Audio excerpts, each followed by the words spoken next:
الحمد لله وكفى والصلاة والسلام على رسوله المصطفى وعلى آله وأصحابه المهتدى أشهد أن لا إله إلا الله وحده لا شريك له حقا وأشهد أن محمدا عبده ورسوله صدقا يا أيها الذين آمنوا اتقوا الله وقولوا قولا سديدا يصلح لكم أعمالكم ويغفر لكم ذنوبكم ومن يطع الله ورسوله فقد فاز فوزا عظيما أما بعد فإن أصدق الحديث كتاب الله عز وجل وخير الهدي هدي محمد صلى الله عليه وسلم وشر الأمور محدثاتها وكل محدثة بدعة وكل بدعة ضلالة وكل ضلالة في النار.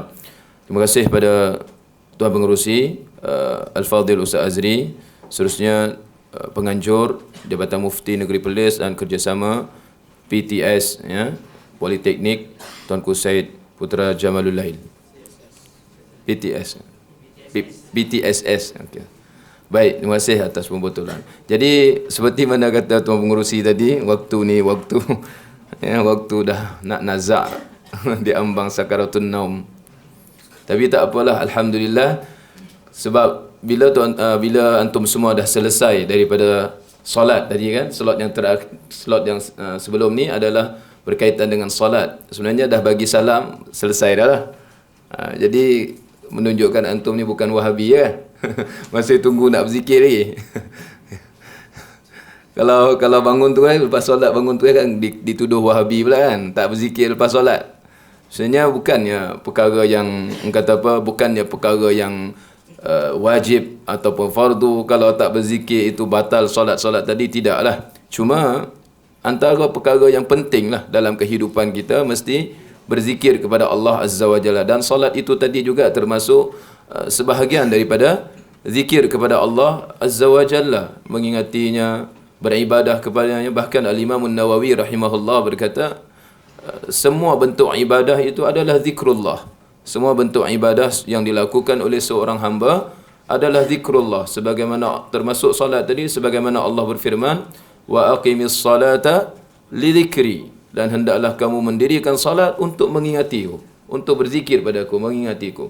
Jadi slot kita pada kali ini, iaitu slot terakhir, adalah kita bincangkan berkaitan dengan hukum hakam zikir selepas salat. Seperti mana kita sedia maklum bahawa menjadi kesepakatan umat Islam, zikir setelah salat adalah antara amal ibadah yang disyariatkan. Itu tak ada khilaf. Itu tak ada khilaf di kalangan para ulama, di kalangan umat Islam. Memang ada zikir selepas salat yang diperintahkan oleh Allah, diperintahkan oleh Nabi sallallahu alaihi wasallam dan diamalkan oleh Nabi sallallahu alaihi wasallam dan juga para salaf. Antara ayat Al-Quran yang Allah Subhanahu wa taala tegaskan berkaitan dengan zikir selepas salat ni, selepas selesai daripada salat pun, Allah kata, fa idza qadaytumus salata fadhkurullaha qiyaman wa qu'udan wa 'ala junubihim فَإِذَا اطْمَأْنَنْتُمْ فَأَقِيمُوا الصَّلَاةَ إِنَّ الصَّلَاةَ كَانَتْ عَلَى الْمُؤْمِنِينَ كِتَابًا مَوْقُوتًا. Yang bermaksud, kemudian apabila kamu telah selesai mengerjakan salat, maka hendaklah kamu menyebut dan mengingati Allah semasa kamu berdiri atau duduk dan semasa kamu berbaring. Ini kena faham tak? Kadang-kadang ada orang semasa duduk, berdiri, baring ni kata berlompat-lompat lah tu. Itu bukannya. Itu bukan maksud.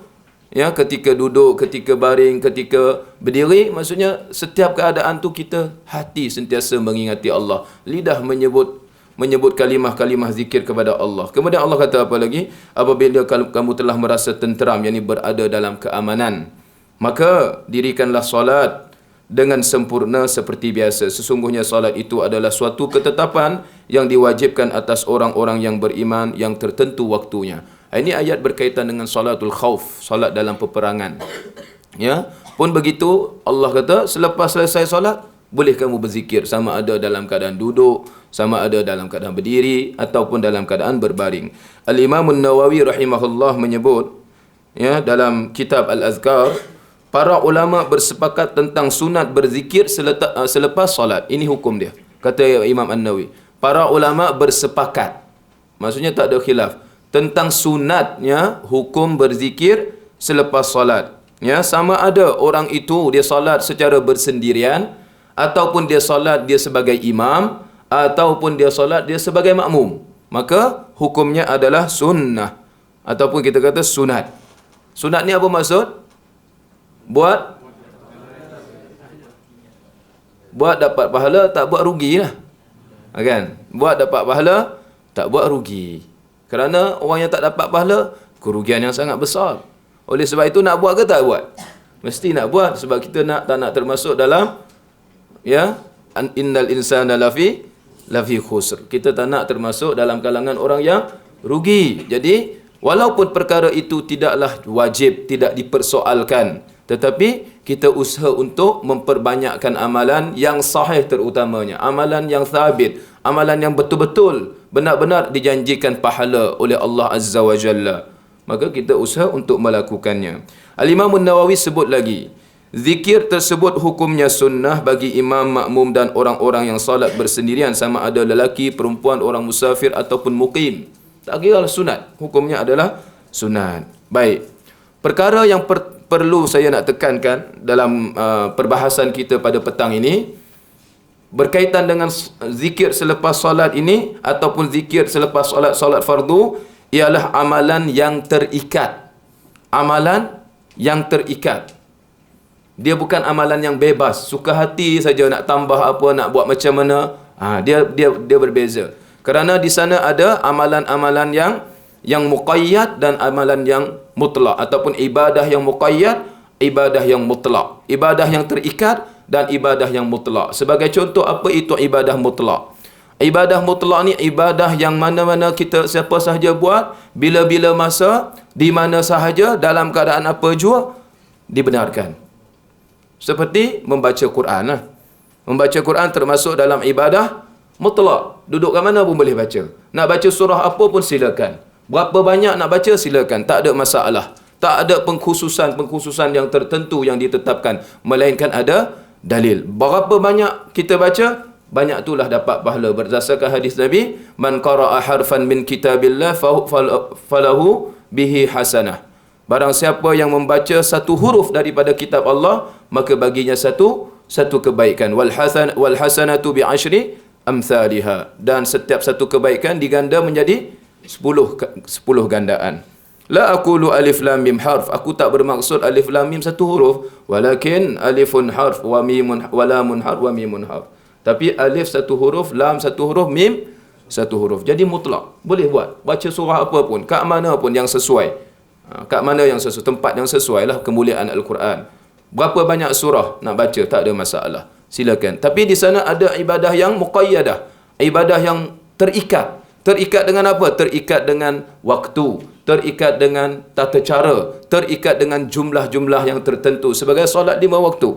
Sebagai contoh, solat 5 waktu. Allah kata, inna salata kanat alal mu'minina kitaban mawquta. Sesungguhnya, salat itu diwajibkan ke atas orang-orang yang beriman pada waktu-waktu yang ditetapkan. Dan jumlah rakaatnya pun ditetapkan. Bacaan-bacaannya pun ditetapkan. Tak boleh seseorang kata solat subuh ni sikit sangat lah, waktu ni lapang je. Ya, kalau tak solat pun balik lena je hari cuti kan. Kan bagus kalau solat 10 rakaat, 20 rakaat. Boleh tak boleh? Tak boleh lah. Dia terikat. Itu macam tu. Jadi, zikir selepas solat ni juga antara ibadah yang terikat, ibadah yang muqayyadah. Oleh sebab itu, ibadah yang muqayyadah ni hendaklah seseorang berusaha mengamalkan apa yang sabit daripada Nabi SAW tanpa mereka-reka, tanpa mengubah suai ataupun penambahan.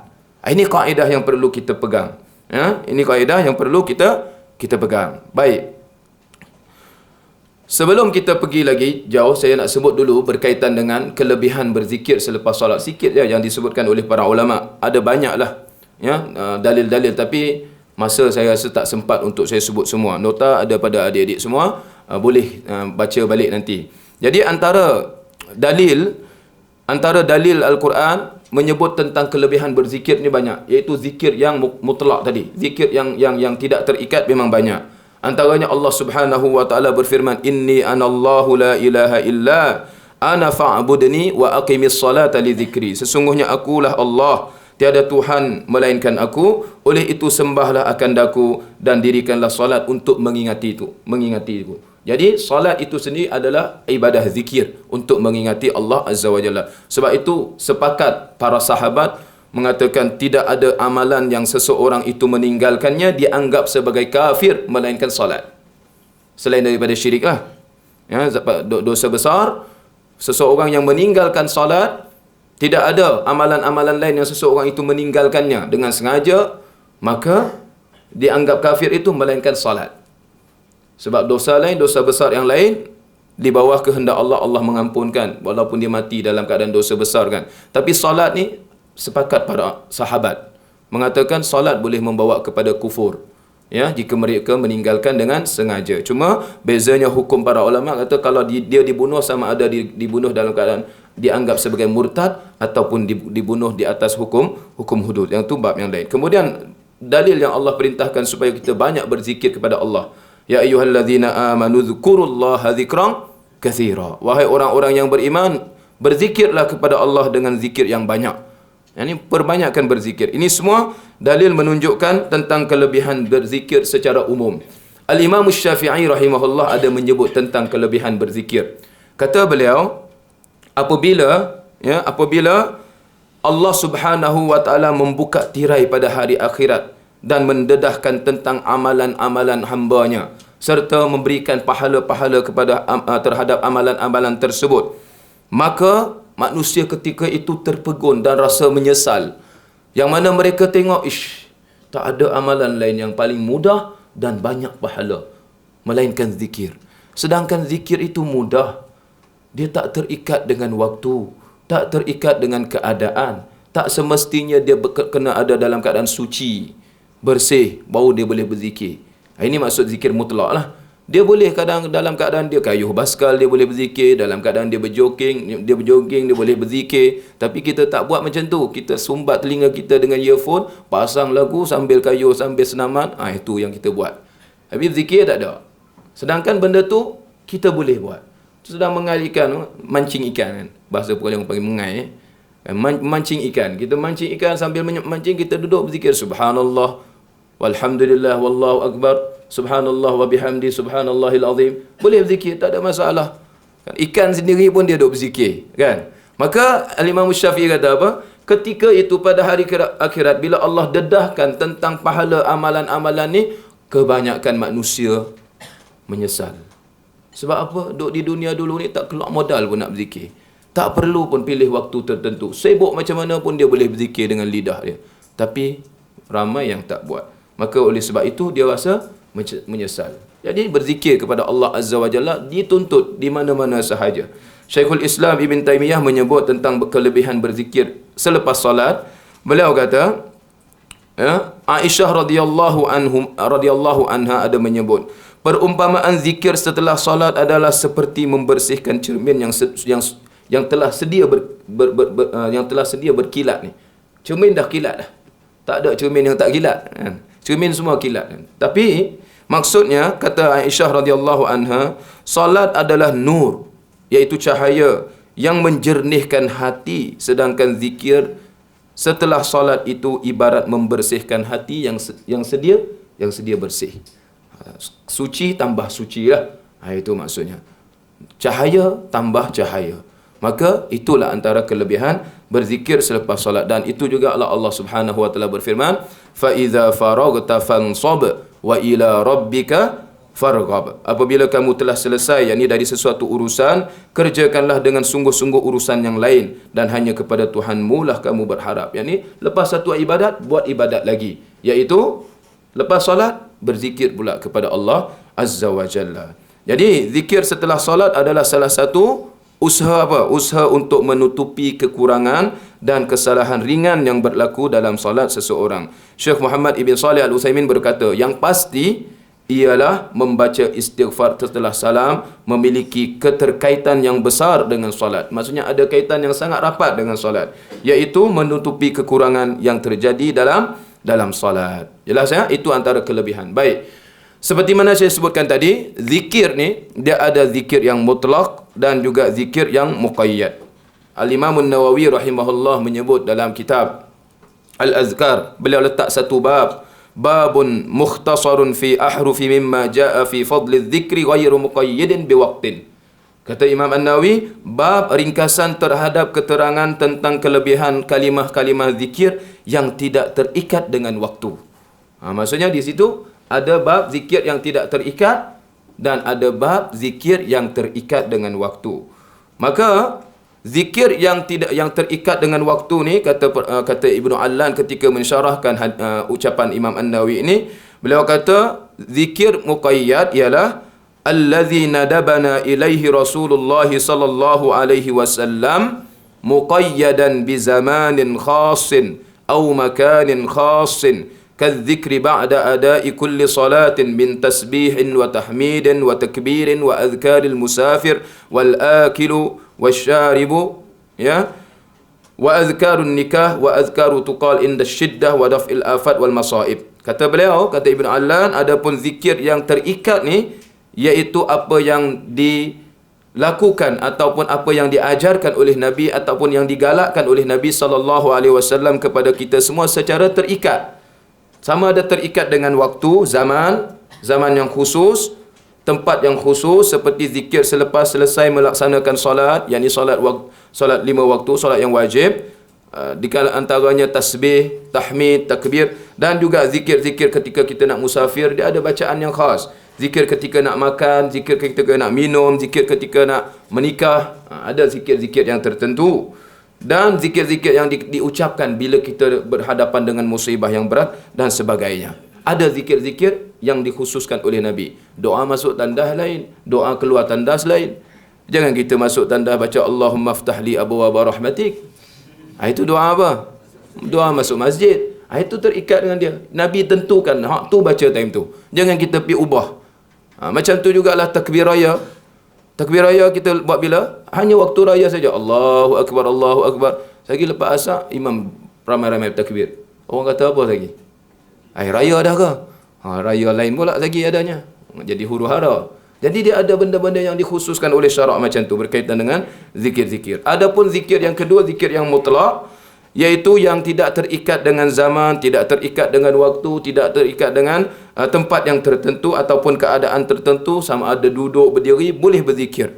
Orang mukmin dia boleh berzikir dalam keadaan semua keadaan tersebut. Dan inilah yang disebutkan oleh Allah Azza wa Jalla, fadhkuruni azkurkum washkuruli wala takfurun. Oleh itu ingatlah kamu kepada aku, yakni zikirlah kamu dengan mengingatiku, dengan cara kamu mematuhi hukum hakam dan undang-undangku, supaya aku membalas kamu dengan kebaikan, dan bersyukurlah kepadaku, dan janganlah kamu kufur akan nikmatku.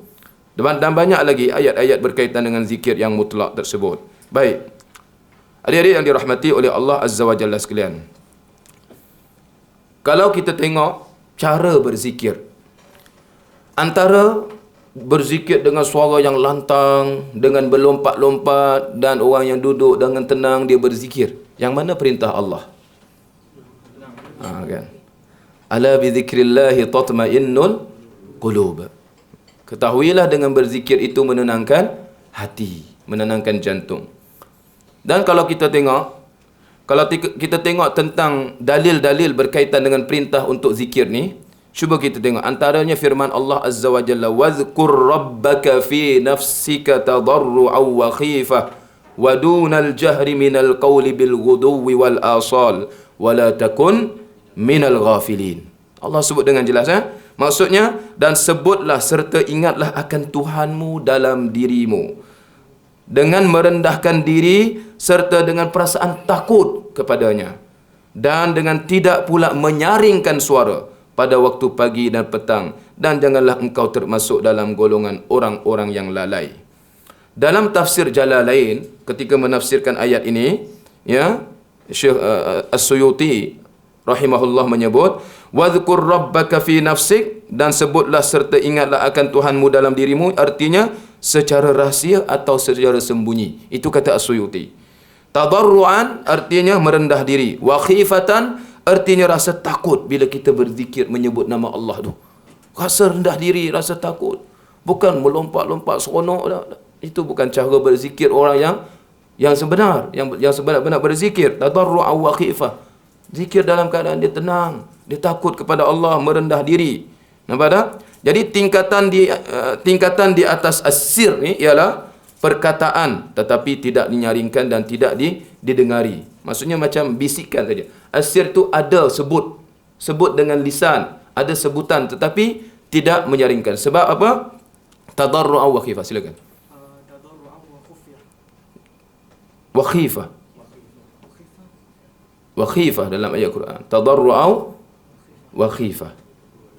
Ya, dalam surah Al-A'raf ayat 205. Wadhkur rabbaka fi nafsika tadarru'an wa khifah. Bukan wa khufyah ya. Baik. Al-Alusi rahimahullah berkata, Ibnu Abbas radhiyallahu anhuma berkata tentang ayat ini, artinya hanya dirinya sendiri yang mendengar. Itu cara zikir. Dia boleh mendengar diri dia, dia tahu apa disebut. Dan boleh sahaja seseorang itu berzikir dengan hati walaupun dia tak sebut. Tetapi yang afdal, kata Al-Imam An-Nawawi rahimahullah, berzikir yang paling afdal adalah dengan lisan dan hati.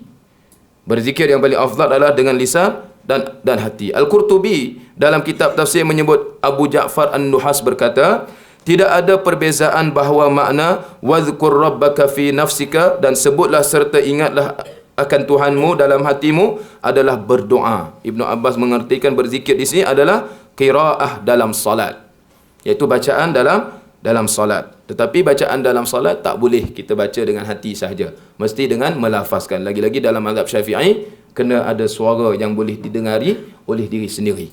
Ya, itu dia. Jadi itu antara yang dimaksudkan. Kemudian Allah larang tak terlalu keras sangat, suaranya tinggi sangat, dan terlalu rendah sangat pun tak boleh. Wabtaghi baina dzalika sabila. Ini panduan. Dan ambillah jalan pertengahan dengan antara demikian itu. Tak terlalu nyaring dan tak terlalu pelan sampai tak dengar apa-apa, tak tahu apa diri sebut.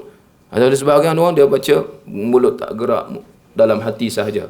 Jadi Allah kata buat yang tengah-tengah tu. Wabtaghi baina dzalika sabila. Artinya antara nyaring dan bisikan hati. Hal ini menunjukkan bahawa menyaringkan suara dalam berzikir adalah dilarang berdasarkan keterangan yang disebutkan oleh ulama-ulama tafsir tadi. Jadi berdasarkan firman Allah di atas dan penjelasan ulama tafsir tadi, dapat kita fahami bahawa Allah Azza wa Jalla telah memerintahkan kita sebagai hamba-Nya untuk berzikir kepadanya dengan suara yang perlahan, bukan tanpa suara ataupun bukan memekik-mekik, menjerit-jerit, dah.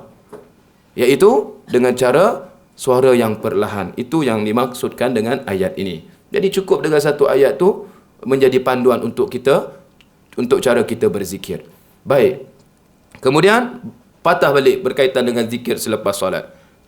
Nanti saya akan sebutlah pandangan Imam Syafi'i bagaimana boleh tak kita zikir guna mikrofon dan sebagainya sehingga mengganggu orang lain kan.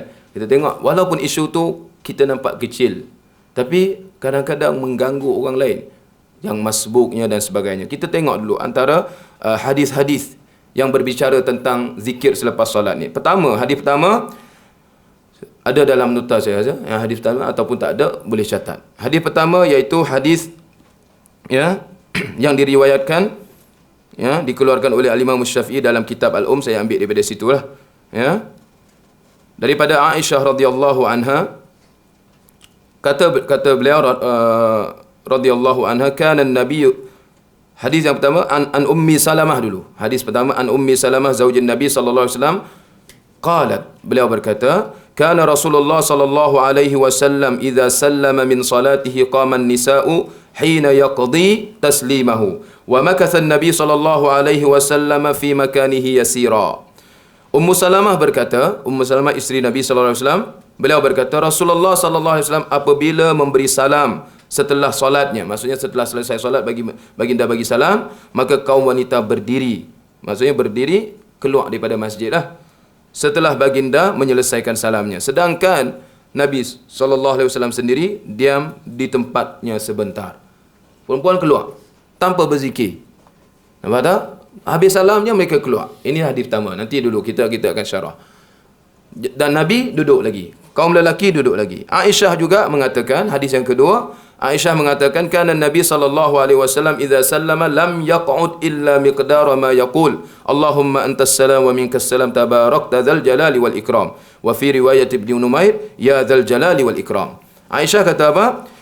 Nabi SAW apabila mengucapkan salam, yakni bila memberi salam setelah selesai solat, menunjukkan habislah solat tu, ya, baginda tidak duduk kecuali sekadar mengucapkan Allahumma antas salam wa minkas salam tabarakta dzal jalali wal ikram. Dalam riwayat lain, tabarakta ya dzal jalali wal ikram. Lepas tu Nabi buat apa? Dalam riwayat lain, Nabi pusing badan. Nabi menghadap ke arah makmum. Hadis yang ketiga, Simak ibn Harb, beliau berkata, qultu li Jabir ibn Samurah kuntu tujalisu Rasulullah sallallahu alaihi wasallam, kunta tujalisu Rasulullah sallallahu alaihi wasallam? Qala na'am.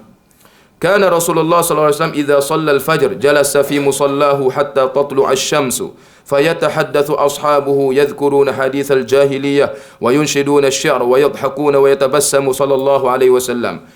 Simak ibn Harb berkata, aku pernah bertanya kepada Jabir ibn Samurah, pernahkah engkau duduk bersama Rasulullah sallallahu alaihi wasallam? Jawab Jabir, ya, pernah. Biasanya Rasulullah sallallahu alaihi wasallam setelah selesai salat subuh, baginda tetap duduk di tempat salatnya hingga matahari naik. Hingga matahari naik. Di ketika itu biasanya para sahabat ada bercerita tentang kisah jahiliyah, ada yang membaca puisi berbentuk nasihat, dan jika mereka mereka bercerita sambil gelak ketawa, seronok di kalangan mereka, baginda pun ikut tersenyum tengok mereka bercerita. Itu salah satu. Hadis keempat, Jabir bin Yazid ibn al-Aswad menceritakan daripada ayahnya, annahu shalla ma'a Rasulillah sallallahu alaihi wasallam salatus subhi falamma shalla inharaf. Jabir bin Yazid dia cerita apa? Ayahnya bagi tahu bahawa dia pernah solat bersama Rasulullah sallallahu alaihi wasallam dalam solat subuh. Setelah selesai solatnya, baginda segera meninggalkan tempat solatnya. Ada keadaan macam tu. Ada keadaan Nabi duduk sembang dulu. Ada keadaan Nabi terus selesai solat, baginda balik. Hadis kelima, Ibnu Syihab berkata, akhbaratni Hindun bintul Harith al-Firasiyah anna Umma Salamah akhbaratha anna an-nisa fi ahdi Rasulillah sallallahu alaihi wasallam kunna idza salamna min as-salah qumna wa thabata Rasulullah sallallahu alaihi wasallam wa man shalla min ar-rijal ma syaa Allah fa idza qama Rasulullah sallallahu alaihi wasallam qama ar-rijal. Kata Ibnu Syihab, aku diberitahu oleh Hindun binti Harith al-Firasiyah bahawa Ummu Salamah pernah memberitahu bahawa di mana Rasulullah sallallahu alaihi wasallam pada umumnya kaum wanita segera meninggalkan tempat solat setelah salam, sedangkan Rasulullah dan kaum lelaki yang ikut solat bersama baginda masih duduk. Sampailah Rasulullah bangkit, maka mereka pun bangkit bersama dengan Rasulullah.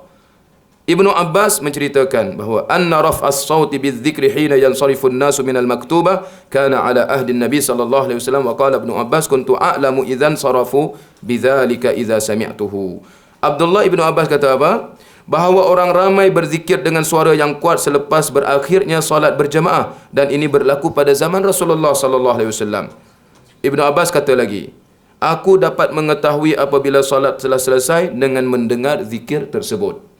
Maksudnya kata para ulama, sebahagian para ulama kata mungkin ketika itu Ibnu Abbas masih kecil lagi, tak pergi solat berjamaah. Jadi dia tahu kata orang dah selesai solat dengan suara takbir, dengan suara zikir.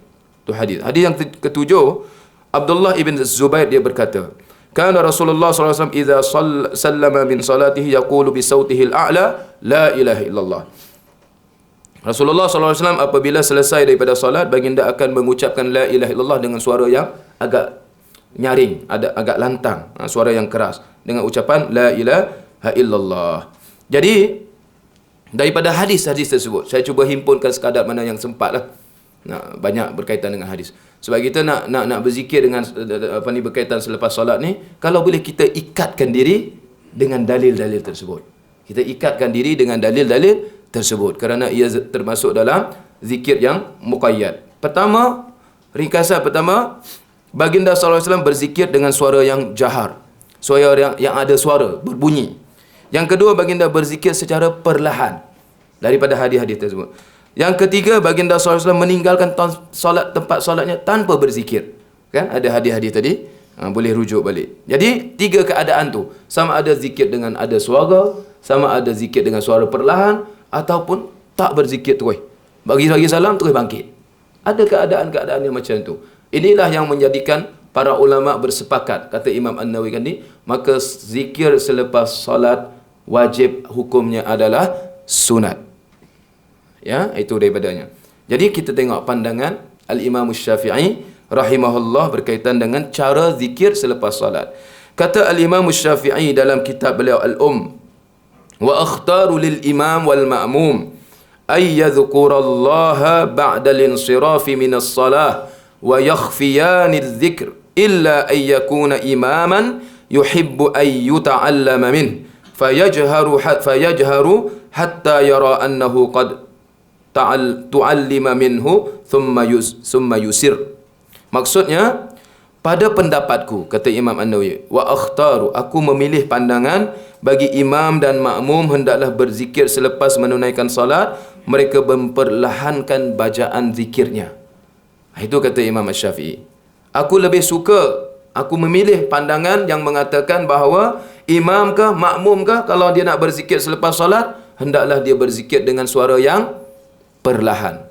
Kecuali, kemudian beliau kecualikan, kecuali jika imam itu dia ingin ataupun dia bertujuan mengajar orang lain dengan bacaan-bacaan zikir, maka dia boleh menyaringkan bacaan tersebut sehinggalah dia mengetahui bahawa orang ramai dah terpelajar ataupun dah boleh berzikir dengan sendirinya, maka dia kembali memperlahankan balik. Itu saja tempoh dia. Maksudnya kalau tak ada apa-apa keperluan tu, seelok-eloknya dia baca dengan suara yang perlahan. Bukan berterusan tu, macam tu. Dan cara nak bagi makmum belajar ni bukan dengan suara yang kuat. Dia cukup dengan orang tahu. Perkataan subhanallah, kita sebut sekali orang dah tahu dah. Cuma susunan mungkin kita kata subhanallah, subhanallah, subhanallah, subhanallah. Orang dengar dah. Tapi kalau ada subhanallah, subhanallah, dia jadi lain. Itu bukan itu tujuan untuk mengajar dah.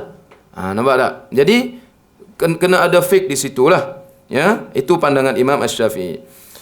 Jadi perkataan Imam Asy-Syafi'i di atas, Imam An-Nawawi mengulas di dalam kitabnya Syarah Sahih Muslim yang bernama Al-Minhaj. Rujuk hadis tadi, rujuk berkaitan dengan hadis-hadis zikir selepas solat ini, Imam An-Nawawi membawa perkataan Imam Syafi'i ini dan beliau kata apa? Hamala Syafi'i rahimahullah ta'ala hadzal hadis ala annahu jahara waqtan yasiran hatta yu'allimuhum sifataz dzikr la annahum jaharu daiman. Kata Imam An-Nawawi mengulas perkataan Imam Asy-Syafi'i. Ya. Imam Syafi'i menafsiri hadis ini bahawa baginda mengeraskan suaranya dalam beberapa waktu yang singkat sahaja, waktu yang sedikit sahaja. Bertujuan untuk mengajar kepada sahabatnya cara berzikir. Itu je. Bukan bererti mereka sentiasa mengeraskan suaranya ketika berzikir. Itu maksud Imam Syafi'i yang ditafsir oleh Imam An-Nawawi. Kita ambil pandangan para ulama, kan? Bukan tafsir ikut dalam macam tu. Imam An-Nawawi yang menafsirkan ni. Dan inilah tafsiran Imam Syafi'i terhadap hadis berkaitan dengan zikir selepas salat. Tafsiran Imam An-Nawawi terhadap perkataan Imam Syafi'i yang menafsirkan, yang menghuraikan maksud hadis-hadis yang berkaitan dengan cara zikir selepas salat. Kemudian ada disebutkan, ya, adapun, ya, beliau menyatakan zikir setelah salat secara jahar kuat yang diriwayatkan daripada Ibnu Abbas tadi ni. Yang mana Ibnu Abbas kata apa? Aku mengetahui selesainya salat adalah bila aku dengar orang sebut Allahu Akbar, suara takbir, suara zikir. Maksudnya zikir kuat tu, bukan kuat pelan-pelan macam tu. Jadi apa kata Imam An-Nawawi ni? Yang ni Abdullah ibn Abbas adalah untuk para sahabat belajar dari Nabi sallallahu alaihi wasallam tentang bacaan berzikir. Kata Imam An-Nawawi, berkaitan dengan zikir setelah salat secara jahar, secara kuat yang diriwayatkan daripada Ibnu Abbas adalah untuk para sahabat belajar daripada Nabi sallallahu alaihi wasallam tentang bacaan untuk berzikir. Setelah para sahabat faham akan tata caranya, maka zikir selepas salat diperlahankan atau disembunyikan dengan suara yang perlahan dan dikerjakan secara individu. Itu yang sebenarnya. Nampak tak? Ibn Hajar Al-Asqalani juga dalam mazhab Syafi'i.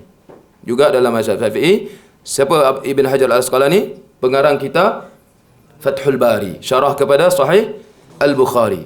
Induk kitab yang terbesar, antara syarah terbaik terhadap Sahih Bukhari. Apa kata Ibn Hajar? Ibn Hajar kata, ya, beliau menganggap kata-kata Al-Imam An-Nawawi rahimahullah, kedua-duanya, ataupun berkaitan dengan kata-kata Imam Asy-Syafi'i ini. Ya, kata Ibn Hajar, Asy-Syafi'i memahami hadis ini, yakni hadis Ibnu Abbas tu. Hadis yang kata Ibnu Abbas dengar Nabi SAW dengar orang ramai bertakbir itu menandakan selesainya solat. Maka bahawa mereka mengeraskan suara hanya beberapa waktu sahaja untuk mengajar sifat ataupun cara zikir. Bukan bererti mereka terus menerus mengeraskan bacaan zikir. Adapun pandangan yang terpilih adalah bahawa imam dan makmum sama-sama membaca zikir dengan suara perlahan kecuali bertujuan untuk mengajar zikir tersebut kepada orang ramai. Itu je. Itu kata Imam Ibn Hajar Al-Asqalani. Maksudnya pandangan yang terpilih, imam ke makmum ke, masing-masing baca zikir masing-masing dengan suara yang perlahan. Kecuali ada tujuan. Ada tujuan untuk mengajar. Ini yang duk pergi masjid hari-hari tak belajar-belajar lagi. Duk keraskan zikir. Orang yang datang, kemudian dia takbir Allahu Akbar, dia nak sambungkan rakaat. Dia kata apa? Ganggu solat. Nak baca pun tak boleh. Nak baca Fatihah, duk ulang banyak kali. Ada pernah soalan dikemukakan, macam mana kalau seseorang itu dia solat masbuk, maka terganggu dengan lafaz zikir yang dikuatkan bacaannya sampai menggunakan mikrofon. Ada orang kata, siapa suruh dia datang lambat? Itu jawapan dia. Siapa suruh dia datang solat lambat sampai masbuk? Masalah lah kan. Kita kena faham, zikir tadi hukum dia apa? Sunat. Kawan yang datang lambat, dia sempurnakan rakaat solat dia sebagai masbuk tadi, wajib ke sunat? Wajib. Wajib dia menyempurnakan solat dia, dan kita buat amalan sunat mengganggu dia membuat amalan yang wajib. Patut ke macam tu? Maka tak patut. Jadi sebagai seorang imam ni, dia kena tengok keadaan. Sebab itu antara sunnah Nabi SAW, lepas salam, pusing badan ke belakang. Tengok dulu. Nak mengajar makmum, tengok kalau tak ada orang yang masbuk, tinggikanlah sedikit suara zikir, tak ada masalah. Tapi kalau tengok ramai yang masbuk, tak payahlah. Baca sikit. Sebut subhanallah. Kemudian pelankan balik. Pun boleh juga. Macam tu. Ikut cara macam tu yang lebih baik. Nampak tak?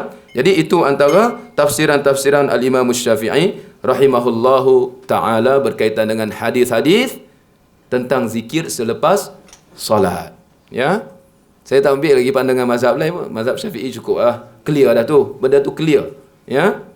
Baik. Lafaz zikir selepas solat yang sabit. Ya, yang sabit, yang saya ambil hadis-hadis yang sahih, ada dalam buku yang diedarkan oleh Jabatan Mufti pun ada, iaitu zikir-zikir selepas solat. Nak tengok dalam nota yang saya kongsikan dalam bentuk PDF pun boleh. Jadi antara lafaz-lafaz zikir sebelum tu, sebagai peringatan, lafaz zikir yang sabit ini, turutan-turutan dia tu tidak dah diriwayatkan dalam satu hadis daripada awal sampai habis, tak. Akan tetapi dihimpunkan oleh para ulama dan diletakkan. Ini yang pertama, yang kedua, semua itu adalah ijtihad Nabi SAW sesuai dengan tempat, sesuai dengan lafaz, sesuai dengan makna, sesuai dengan maksud-maksud zikir tersebut mereka susun. Jadi kita hanya ikut apa yang diletakkan oleh para ulama berdasarkan hadis-hadis tadi. Nampak tak? Jadi antara yang disusunkan oleh para ulama adalah membaca istighfar 3 kali apabila selesai daripada salam. Itu yang pertama. Membaca istighfar 3 kali, ya. Membaca istighfar 3 kali. Iaitu membaca istighfar 3 kali ini, kata para ulama, adakah hanya sekadar astaghfirullah, astaghfirullah sahaja, ataupun dia boleh tambah lagi dengan lafaz yang lain. Sebagai contoh, astaghfirullahal azim allazi la ilaha illa huwal hayyul qayyum, ataupun astaghfirullah wa huwal aliyyul azim. Contohnya. Boleh ke tidak? Baik. Berdasarkan hadis yang diriwayatkan oleh Thauban, ya, Thauban menceritakan bahawa apabila Nabi SAW selesai daripada solat, baginda akan beristighfar 3 kali. Ya. Walid ibn Muslim, salah seorang perawi hadis ni, dia bertanya kepada Al-Auza'i. Al-Auza'i, dia bertanya kepada Al-Auza'i, macam mana lafaz istighfar? Kata Al-Auza'i, ialah dengan ucapan astaghfirullah, astaghfirullah, astaghfirullah. Jadi kata para ulama, menunjukkan apa? Menunjukkan bahawa tak ada lafaz yang sabit daripada Nabi SAW sirah istighfar selepas solat tu. Sirah tu, faham maksud sirah? Sirah ni maksudnya lafaz ucapan. Macam mana nak minta ampun kepada Allah selepas solat? Kalau kita istighfar tu memohon keampunan kepada Allah selepas solat sebanyak 3 kali. Lafaznya macam mana? Nabi tak jelaskan. Walaupun ada sabit dalam hadis yang lain. Ada sabit dalam hadis yang lain yang diriwayatkan oleh Imam Abu Daud. Apabila selesai solat, Nabi menyebut apa? Allahumma ighfirli ma qaddamtu wa ma asrartu wa ma a'lantu wa ma anta a'lamu bihi minni antal muqaddimu wa antal muakhiru la ilaha illa anta. Tetapi hadis itu kata para ulama lebih tepat ia dibaca sebelum memberi salam, bukan setelah memberi salam. Maka kalau hadis itu sabit selepas memberi salam, maksudnya bolehlah sebagai tafsiran hadis umum yang diriwayatkan daripada Thauban dalam riwayat Imam Muslim tadi. Tetapi tak ada, kata para ulama tak ada. Ini menunjukkan apa? Ada keluasan. Ada keluasan boleh seseorang itu mengucapkan istighfar paling sedikit, paling minimum adalah dengan ucapan astaghfirullah, astaghfirullah, astaghfirullah. Itu paling minimum. Yang paling sempurna apa? Ialah astaghfirullah wa atubu ilaih. Itu yang paling sempurna berdasarkan hadis Aisyah, yang mana lafaz istighfar ini Nabi melazimi membacanya pada hujung akhir hayat Nabi sallallahu alaihi wasallam. Ya. Itu lafaz yang paling sempurna. Dan yang paling pendek ataupun dipanggil qadral aqal. Ya. Qadar yang minimum. Qadar yang minimum adalah dengan ucapan astaghfirullah. Boleh saja dia sebut astaghfirullah hal azim alladzi la ilaha illa huwal hayyul qayyum wa atubu ilaih. Itu ada keluasan. Kerana Nabi tak mengikatkannya dengan sesuatu lafaz. Ya, tak bolehlah kita kata bid'ah, tak boleh tambah daripada lebih daripada astaghfirullah hal azim, ataupun kita kata hanya boleh istighfar dengan astaghfirullah sahaja. Tidak patut kita katakan sedemikianlah. Kerana apa? Kerana tidak ada warid hadis yang Nabi tentukan lafaz istighfar selepas solat tadi. Jelas ya? Baik, jadi seseorang itu dia boleh mengucapkan lafaz istighfar dengan ucapan astaghfirullah, astaghfirullah, astaghfirullah. Itu lafaz minimum. Dan yang paling sempurna seperti mana yang dinyatakan oleh Syekh Muhammad Ibn Saleh Al-Utsaimin hafizahullah, beliau kata lafaz yang sempurna yang selalu Nabi baca pada akhir hayat baginda adalah dengan ucapan astaghfirullah wa atubu ilaih. Astaghfirullah wa atubu. Dan inilah lafaz istighfar yang paling sempurna, iaitu menggabungkan memohon keampunan kepada Allah dengan taubat kepadanya. Ya, itu lafaz istighfar yang paling baiklah yang disebutkan oleh Syekh Saleh Al-Utsaimin. Baik. Yang kedua, bacaan yang kedua adalah Allahumma antas salam wa minkas salam tabarakta dzal jalali wal ikram, ataupun riwayat lain tabarakta ya dzal jalali wal ikram. Dua-dua boleh. Ya. Jadi bacaan tadi ini, bacaan atas tadi istighfar dengan bacaan ini adalah berdasarkan hadis yang diriwayatkan oleh Imam Muslim daripada Thauban juga, yang mana Thauban kata apa? Kana Rasulullah sallallahu alaihi wasallam idzan sarafa min salatihi istaghfara salasan wa qala Allahumma antas salam wa minkas salam tabarakta dzal jalali wal ikram. Itu berdasarkan hadis tersebut. Ada riwayat lain, dalam tak silap saya dalam riwayat Abu Daud, yang mana Thauban menyebut perkataan waw tu tukar kepada thumma. Waw tukar kepada thumma. Thumma qala Allahumma antas salam wa minkas salam. Itu lafaz riwayat tu menunjukkan bahawa istighfar dulu, kemudian Allahumma antas salam wa minkas salam. Jelas ya? Jadi seperti mana kita katakan tadi, lafaz istighfar itu ada keterbukaan ataupun keluasan. Boleh saja seseorang mengatakan Allahumma ighfirli dzunubi. Boleh saja dia kata macam tu. Istighfar 3 kali. Tetapi seperti mana yang diletakkan oleh Syekh tadi, iaitu kalau boleh baca astaghfirullah wa atubu ilaih, ataupun yang paling sedikit astaghfirullah, astaghfirullah. Itu yang kedua. Yang ketiga, membaca la ilaha illallah wahdahu la syarikalah lahul mulku wa lahul hamdu wa huwa ala kulli syai'in qadir. Allahumma la mani'a lima a'taita wa la mu'tiya lima mana'ta wa la yanfa'u dzal jaddi minkal jadd. Ya, itu lafaz yang ketiga, iaitu berdasarkan hadis riwayat Al-Bukhari dan Muslim, iaitu Al-Mughirah pernah tulis surat kepada Muawiyah, yang mana Mughirah kata anna Rasulullah sallallahu alaihi wasallam kana idza faragha minas salah wa sallama qala la ilaha illallah wahdahu la syarikalah lahul mulku wa lahul hamdu wa huwa ala kulli syai'in qadir. Allahumma la mani'a lima a'taita wa la mu'tiya lima mana'ta wa la yanfa'u dzal jaddi minkal jaddu. Jadi Al-Mughirah tulis surat kepada Mughirah bin Syu'bah menulis surat kepada Muawiyah bin Abi Sufyan, yang mana beliau kata bahawa Rasulullah SAW apabila selesai solat dan baginda memberi salam, baginda ucapkan doa tersebut ataupun zikir tersebut. Hadis riwayat siapa? Bukhari dan Muslim. Ya. Kemudian di sana ada juga bacaan khusus untuk solat subuh dan solat maghrib. Ada yang kata, ya, setelah solat subuh dan solat maghrib digalakkan ataupun dituntut untuk kita baca la ilaha illallah wahdahu la syarikalah lahul mulku wa lahul hamdu wa huwa ala kulli syai'in qadir. Ya, ada yang kata 10 kali. Ada riwayat macam tu. Tapi menurut Syekh Muhammad Ibn Salih Al-Utsaimin, beliau kata sebenarnya mungkin sebahagian ada keliru dengan zikir pagi dan petang. Zikir pagi dan petang, ya, baca 10 kali. Tapi kalau untuk zikir selepas solat, baca hanya 1 kali sahaja. La ilaha illallah wahdahu la syarikalah lahul mulku wa lahul hamdu wa huwa ala kulli syai'in qadir. Semua waktu solat. Tidak membezakan subuh ke ataupun maghrib ke dengan waktu-waktu yang lain. Tetapi kalau dia nak baca 10 kali, termasuk dia berzikir untuk selepas berzikir waktu pagi ataupun waktu petang, dia gabungkan sekalipun tidak menjadi masalah. Zikir banyak mana pun tak ada masalah. Walaupun kita kata tadi dia terikat, ya. Kemudian yang keempat, membaca la ilaha illallah wahdahu la syarikalah lahul mulku wa lahul hamdu wa huwa ala kulli syai'in qadir. La haula wa la quwwata illa billah. La ilaha illallah wa la na'budu illa iyyahu lahun ni'matu wa lahul fadlu wa lahul thana'ul hasan. La ilaha illallah mukhlishina lahud dina walau karihal kafirun. Ya.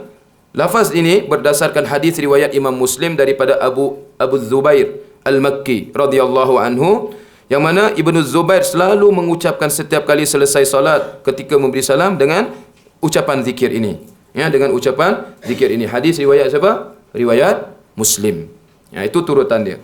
Kemudian yang kelima, membaca subhanallah walhamdulillah wallahu akbar, dan setelah itu la ilaha illallah wahdahu la syarikalah lahul mulku wa lahul hamdu wa huwa ala kulli syai'in qadir. Jadi dalam ini subhanallah walhamdulillah wa la ilaha illallah wallahu akbar ini ada banyak riwayat, Jadi saya ringkaskan, ya, saya ringkaskan pada penghujung sekali itu. Saya ringkaskan tata caranya. Sebelum tu saya nak sempurnakan dulu lafaz-lafaz zikir tadi. Lepas kita sebut subhanallah walhamdulillah wallahu akbar 33 kali itu, kemudian kita tutup dengan la ilaha illallah wahdahu la syarikalah lahul mulku wa lahul hamdu wa huwa ala kulli syai'in qadir. Kita sambung dengan apa? Bacaan ayat kursi. Ya, bacaan ayat kursi. Dan lafaz zikir bacaan ayat kursi berdasarkan hadis riwayat Imam An-Nasa'i dan juga Ibnu Sunni daripada Abu Umamah Al-Bahili, ya, radhiyallahu anhu. Beliau kata apa?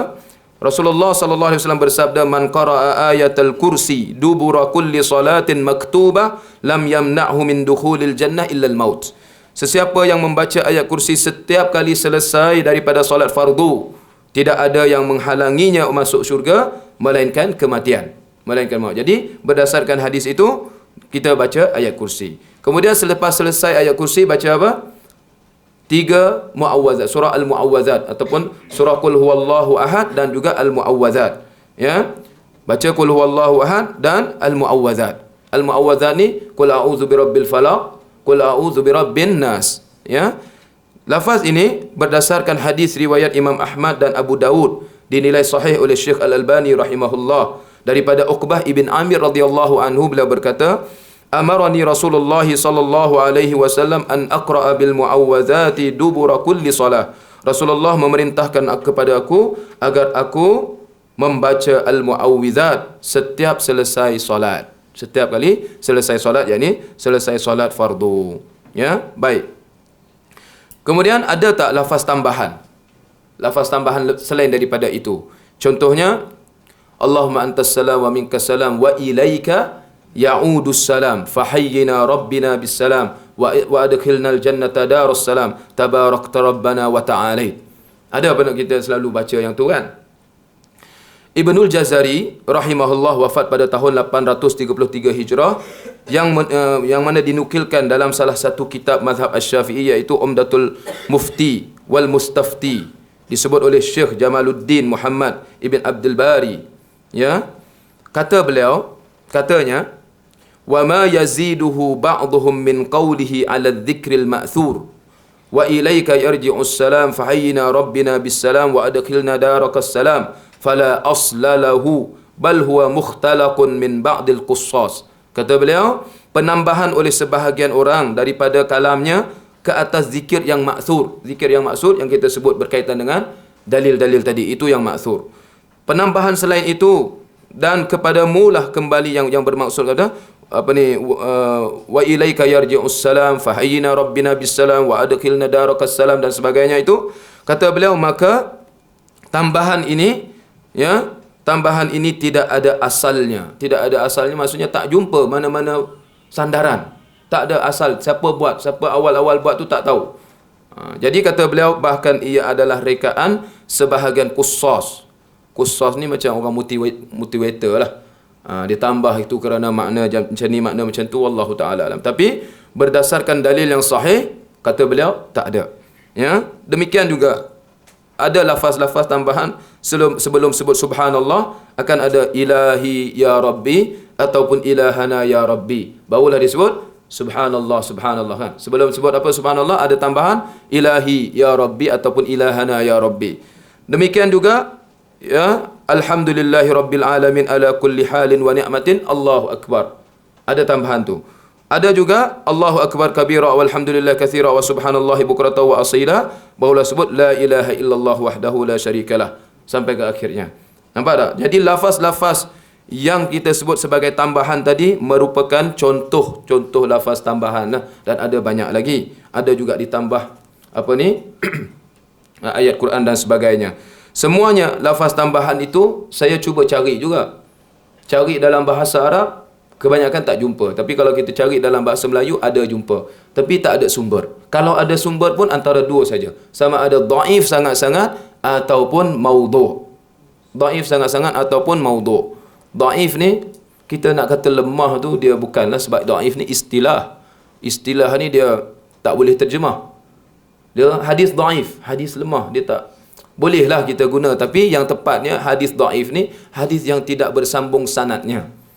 Sanadnya terputus ataupun perawinya lemah dan sebagainya, macam-macam menjadi sebab hadis itu dhaif. Jadi bila kita sebut hadis dhaif, dia ada dua kategori. Kalau hadis itu dhaif yang ringan, yang boleh lagi sampai ke darjat hasan ataupun hasan li ghairi, maka boleh lagi. Tapi tak jumpa hadis yang berkaitan dengan tambahan lafaz-lafaz ni, tak sama ada tak ada langsung hadis. Tak ada langsung hadis. Ataupun kalau ada pun maudhu', paling tinggi pun dhaif yang sangat-sangat. Jadi wallahu taala alam. Antara hadis yang disebutkan ni iaitu man sabbahallahu fi duburi kulli salatin 33 wa hamidallaha 33 wa kabbarallaha 33 fatilka 90 wa qala tamamal mi'ah la ilaha illallah wahdahu la syarikalah lahul mulku wa lahul hamdu wa huwa ala kulli syai'in qadir ghufirat khatayahu wa in kanat mithla zabadil bahr. Jadi Nabi sebut macam tu je hadis yang sahih ni. Barang siapa yang bertasbih kepada Allah pada setiap akhir solat sebanyak 33 kali, bertahmid kepadanya 33 kali, bertakbir 33 kali sehingga menjadi 99 kali, kemudian dia melengkapkan jadi jumlah 100 kali dengan ucapan la ilaha illallah wahdahu la syarikalah lahul mulku wa lahul hamdu wa huwa ala kulli syai'in qadir, maka baginya pengampunan dosa, diampunkan dosanya walaupun sebanyak buih di lautan. Hadis ini hadis sahih, hadis riwayat Imam Muslim. Tetapi tak ada lah tambahan-tambahan yang tu. Nabi hanya sebut subhanallah walhamdulillah wallahu akbar. Itu maksud tasbih. Kalimah tasbih apa dia? Subhanallah. Kalimah tahmid alhamdulillah. Kalimah takbir Allahu akbar. Kalimah tahlil la ilaha illallah wahdahu la syarikalah lahul mulku wa lahul hamdu wa huwa ala kulli syai'in qadir. Yang tu saja. Adapun ilahana dan sebagainya semua tu tambahan lain. Yang tidak dikenali oleh ulama berkaitan itu adalah kalimah tasbih, itu adalah kalimah takbir, itu adalah kalimah tahmid. Yang dikenali oleh ulama, kalimah tasbih subhanallah, kalimah tahmid alhamdulillah, kalimah takbir adalah Allahu akbar. Yang tu yang dikenali. Adapun selain daripada itu tidak dikenali. Demikian juga antara tambahan yang dilakukan ketika zikir selepas solat dengan membaca ayat Al-Quran, antaranya surah Ali Imran ayat yang ke-18 dan ke-19, syahidallahu annahu la ilaha illahu wal malaikatu wa ulul ilmi qa'iman bil qist la ilaha illahu wal azizul hakim Inna ad-dina 'indallahi al-Islam wa ma ikhtalafa alladhina utul kitaba illa min ba'di ma ja'ahumul 'ilm baghyan bainahum wa may yakfur bi ayatillah fa innallaha sari'ul hisab. Ini juga adalah tambahan yang tidak ada asal. Baca Quran tu tak salah. Baca Quran tu kita tak kata baca Quran tu salah. Tapi mengikatkan baca Quran dengan zikir selepas solat itu yang kita kata tak ada asal. Ya, tak dilakukan oleh Nabi, tak dilakukan oleh para sahabat, tak dilakukan oleh mana-mana ulama yang muktabar. Jadi seeloknya macam mana? Tuan-tuan imam sekalian ni, lagi nak balik jadi imam ni. Seeloknya tinggalkan. Baca pada tempat yang lain. Ya, atau adapun zikir selepas solat kita memadai, yakni ikatkan diri dengan apa yang Nabi lakukan, apa yang para sahabat lakukan dan apa yang dilakukan oleh para ulama yang muktabar seperti yang disebutkan oleh Ibn Hajar Al-Asqalani tadi, Imam An-Nawawi tadi yang menafsirkan ucapan Imam Asy-Syafi'i tadi. Yang lebih tepat. Kemudian ada juga penambahan surah Ali Imran juga ayat 26-27, Qulillahumma malikal mulk tu'til mulka man tasha'u wa tanzi'ul mulka mimman tasha' wa tu'izzu man tasha'u wa tudhillu man tasha' biyadikal khair innaka ala kulli syai'in qadir tulijul laila fin nahari wa tulijun nahara fil lail wa tukhrijul hayya minal mayyit wa tukhrijul mayyita minal hayy wa tarzuqu man tasha' bighairi hisab. Ya, ayat 26-27. Ada penambahan. Dan yang paling ramai amalkan adalah penambahan surah Al-Fatihah. Ini Al-Fatihah. Selepas selesai, Al-Fatihah.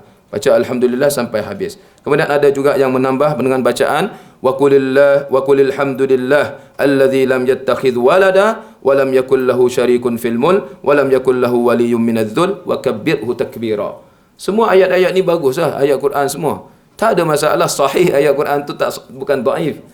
Bukan dhaif, tapi bukan pada tempatnya untuk diamalkan dalam berkaitan dengan zikir selepas solat. Jadi itulah antara lafaz hadis yang kita kata berkaitan dengan lafaz zikir selepas solat. Maka seeloknya bagi kita ni mengamalkan sesuai dengan apa yang Nabi SAW perintahkan. Itu yang kita usahakan untuk kita amalkan dalam akademi imam kita ni. Kalau boleh kita kena, bukan kalau boleh, sebenarnya kita kena gigitnya dengan gigi garham kita. Sebagaimana Nabi sallallahu alaihi wasallam kata apa? Alaikum bisunnati wa sunnatil khulafa'ir rasyidin al-mahdiyyin min ba'di addu 'alaiha bin nawajid. Nampak? Addu 'alaiha bin nawajid. Gigitlah ia dengan gigi garham kalian. Jadi kita usaha pegang yang macam tu. Baik. Kemudian ada beberapa cara kita nak menghitung tasbih ni. Berkaitan dengan tasbih tadi kita sebutkan ada beberapa cara. Syekh Muhammad Ibn Salih Al-Uthaymin rahimahullah, beliau menyebut tasbih, tahmid dan takbir diriwayatkan dalam beberapa bentuk ataupun beberapa cara. Itu ada juga dalam nota antum semua, dalam bentuk PDF tu. Cara pertama ialah sebutan dengan subhanallah walhamdulillah wallahu akbar. Serangkai tu. Menyebut subhanallah walhamdulillah wallahu akbar, serangkai tu 33 kali. Macam tu.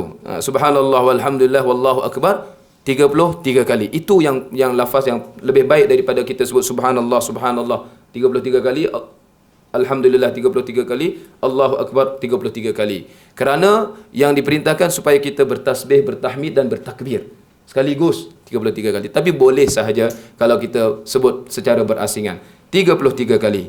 Kemudian ditutup dengan la ilaha illallah wahdahu la syarikalah lahul mulku wa lahul hamdu wa huwa ala kulli syai'in qadir. Fadilatnya apa? Akan diampuni dosa walaupun sebanyak buih di lautan. Nampak tak? Jadi itu dalilnya. Jadi itu cara pertama. Ya, seperti mana kita sebut, cara ini diriwayatkan dalam kitab Sahih Muslim, ya, Abu Salih At-Tabi'in yang meriwayatkan hadis ini daripada sahabat yang bernama Abu Hurairah radhiyallahu anhu. Beliau berkata kepada seorang muridnya yang bernama Sumai, bacalah subhanallah walhamdulillah wallahu akbar sehingga semuanya berjumlah 33 kali. Itu cara pertama. Cara kedua adalah dengan kita ucap secara berasingan macam tadi. Subhanallah 33 kali. Alhamdulillah 33 kali. Allahu Akbar 33 kali. Sama juga berdasarkan banyak riwayat ada sebut macam tu. Cara yang ketiga, Subhanallah 33 kali, Alhamdulillah 33 kali, Allahu Akbar 33 kali. Ya, 34 sorry. Allahu Akbar 34 kali. Yang pertama tadi Subhanallah, Alhamdulillah, Wallahu Akbar 33 kali dan akhiri dengan La ilaha illallah. Yang kedua Subhanallah 33 kali, Alhamdulillah 33 kali, Allahu Akbar 33 kali. Macam tu saja. Yang ketiga Subhanallah 33 kali, Alhamdulillah 33 kali, Allahu Akbar 34 kali. 34 kali Allahu Akbar.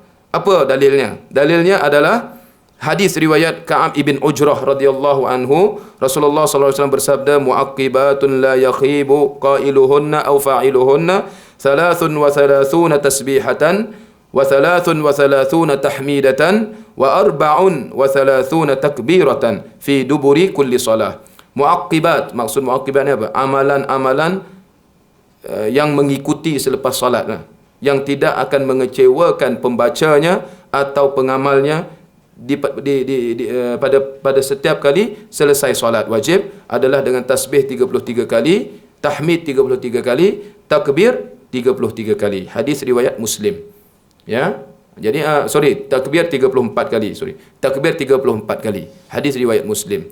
Jadi itu caranya, iaitu 33 kali Subhanallah, Alhamdulillah 33 kali, Allahu Akbar 34 kali. Itu cara yang ketiga. Cara yang keempat, Subhanallah 10 kali, Alhamdulillah 10 kali, Allahu Akbar 10 kali. Sehingga jumlahnya jadi semua 30 kali. Dan cara ini berdasarkan hadis Nabi sallallahu alaihi wasallam bersabda, "Khaslatani aw khallatani la yuhafidhu alaihima 'abdun muslimun illa dakhalal jannah." Huma yasirun wa may ya'malu bihima qalilun yusabbihu fi duburi kulli salatin 'ashra wa yahmadu 'ashra wa yukabbiru 'ashra fadhalika khamsuna wa mi'atun bil lisan wa alfun wa khamsumi'ati fil mizan wa yukabbiru 34 idza akhadha madja'ahu wa yahmadu 33 wa yusabbihu 33 fadhalika mi'atun bil lisan wa alfun fil mizan. Kata Nabi, dua perkara tidaklah seorang Muslim melaziminya, yuhafiz ni selalu mengamalkannya, kecuali dia akan masuk syurga. Dua perkara tersebut sangatlah mudah, kata Nabi. Mudah ya, benda tu tak susah mana pun. Tetapi hanya sedikit orang yang mengamalkannya. Apa dua perkara itu? Bertasbih setiap kali selesai solat sebanyak 10 kali. Tahmid sebanyak 10 kali. Dan bertakbir sebanyak 10 kali. Jumlahnya jadi 150 kali dengan ucapan lisan. Menjadi 1500 dalam timbangan. Kemudian bertakbir 34 kali ketika hendak tidur. Bertahmid 33 kali. Bertasbih 33 kali. Jumlahnya 100 kali dalam lisan, pada ucapan lisan. Menjadi 1000 kali dalam timbangan. Kata Nabi SAW. Ya? Hadis riwayat Abu Daud dan At-Tirmizi dinilai sahih oleh Syekh Al-Albani rahimahullah. Itu cara yang keempat. Cara yang keempat macam mana? 10 kali, 10 kali, 10 kali. Ya? Baik. Cara yang kelima, Subhanallah 25 kali. Alhamdulillah pun 25 kali. Allahu Akbar juga 25 kali. Jumlah keseluruhannya 75 kali ya. Ya, tapi disebutkan oleh para ulama 100 kali, tak tahu dikira macam mana. Yang tu nanti tu. Cara ini berdasarkan hadis Zaid ibn Thabit radhiyallahu anhu, hadis riwayat Tirmizi, An-Nasa'i dan dinilai sahih juga oleh Syekh Al-Albani. Subhanallah boleh juga seseorang membaca sekaligus tadi macam tadi. Subhanallah walhamdulillah wallahu akbar pun boleh juga. Jadi 25 kali terus pun tak apa. Ya, dia nak baca subhanallah 25 kali, alhamdulillah 25 kali, Allahu Akbar 25 kali, ataupun subhanallah walhamdulillah wallahu akbar 25 kali tu. Kemudian ditutupi dengan la ilaha illallah wahdahu la syarikalah lahul mulku wa lahul hamdu wa huwa ala kulli syai'in qadir sebanyak 25 kali lagi. Jadi 100 ya. Okey. Baik. Demikianlah kata Syekh bin Saleh Utsaimin, sunnah-sunnah yang Nabi ajarkan kepada kita untuk melakukan zikir selepas salat. Jadi banyak pilihan ada. Banyak pilihan ada. Nak pilih yang mana tak ada masalah. Tapi tak nak pilihan tu ada tu tak nak. Dia nak ada yang lain lagi kan. Tak cukup menu tu tak ada. Menu tu tak selera. Itulah hakikat manusia. Kadang-kadang orang kata, kenapa ustaz banyak sangat pilihan, banyak sangat wasi ni. Datang satu wasi kan senang, tak gaduh-gaduh. Kita masuk kedai makan kan. Kalau kedai makan tu ada satu menu je. Nak duduk ke nak keluar? Itu banyak yang keluar lah. Tengok menu ni aja ada. Nak makan lauk lain tak ada. Tapi kalau kita masuk kedai, macam-macam menu ada. Ada pilihan itu lebih baik daripada tak ada pilihan. Ya, jadi Nabi SAW bagi semua cara ni. Nak yang pendek boleh, nak yang panjang boleh. Disertakan dengan fadilat-fadilatnya. Nampak tak? Maka, saya rasa kalau kita nak amalkan semua cara tersebut pun, belum tentu kita mampu. Syekh, para ulama mengatakan, antara Syekh Saleh Al-Utsaimin hafizahullah, dia kata, kalau boleh kita sebagai orang yang mengamalkan sunnah, kali ini kita ambil hak ni, esok kita amal hak tu, esok lagi kita amal hak tu. Maksudnya berselang-seli supaya kita dapat mengamalkan dengan semua cara-cara tersebut. Itu terbaik. Itu terbaik. Ya, sama jugalah dengan zikir-zikir dalam salat kan. Ada macam-macam zikir, subhanallah, subhanallah wa bihamdih ada, subhanallahil azim ada, subhana rabbiyal a'la ada, subhana rabbiyal a'la wa bihamdih ada.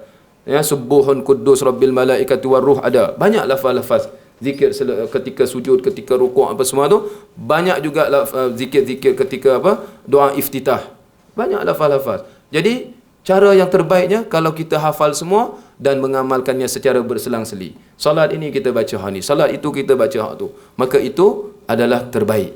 Itu adalah. Tapi kalau tak mampu, ambillah yang sahih sahaja. Jangan keluar daripada yang sahih, lingkungan yang sahih itu. Ya, maka itu yang terbaik untuk kita amalkan. Baik.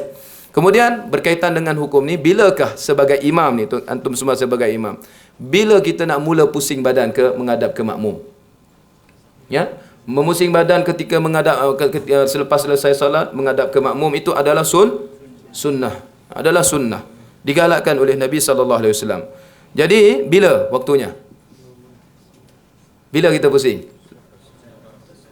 Ha? Selepas ucapan ya dzal jalali wal ikram, Allahumma antas salam wa minkas salam, tabarakta ya dzal jalali wal ikram. Bagus, soalan jawapan tepat. Iaitu itulah sunnah yang sebenarnya. Kerana apa?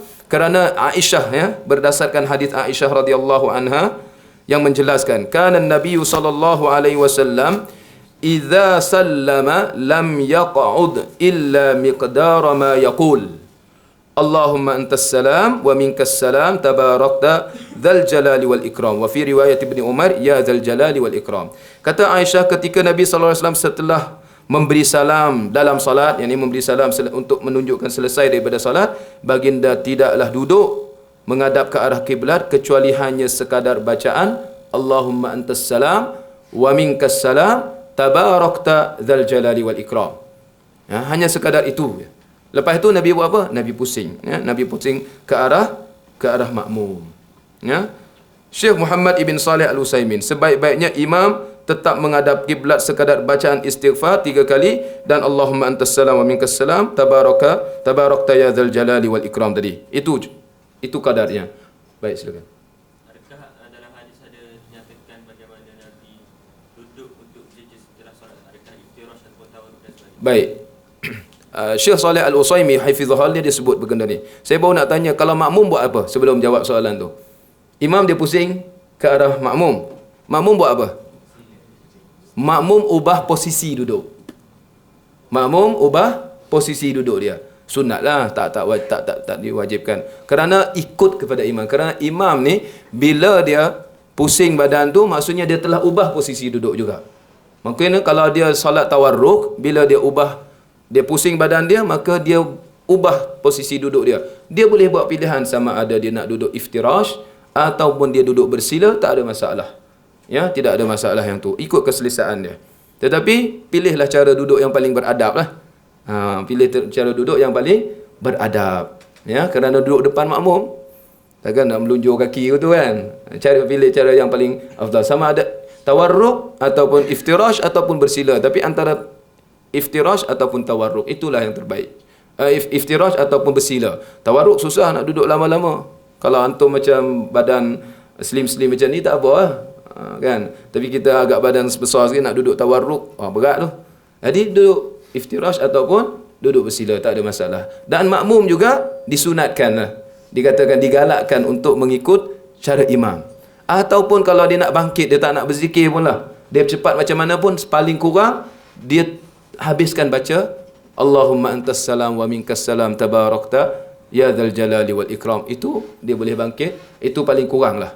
Jangan dia terus bagi salam tu bangkit macam tu. Tak adalah salah kita kata, sebab ada hadis tadi atas tadi, ya, kata Ummu Salamah tadi kata Nabi terus bangkit. Lepas habis bagi salam Nabi terus bangkit. Ada kadang-kadang macam tu, tak ada masalah. Tapi sekurang-kurangnya kalau boleh, tak ada apa-apa urusan yang emergency, maka kita tunggu habis baca yang tu. Baik, jelas ya? Ada soalan lain berkaitan dengan apa yang kita bincangkan? Silakan. Kalau imam tu dia tak toleh ke makmum tapi toleh ke kanan sahaja. Bukan sunnah. Bukan sunnah. Kalau menghadap ke arah makmum.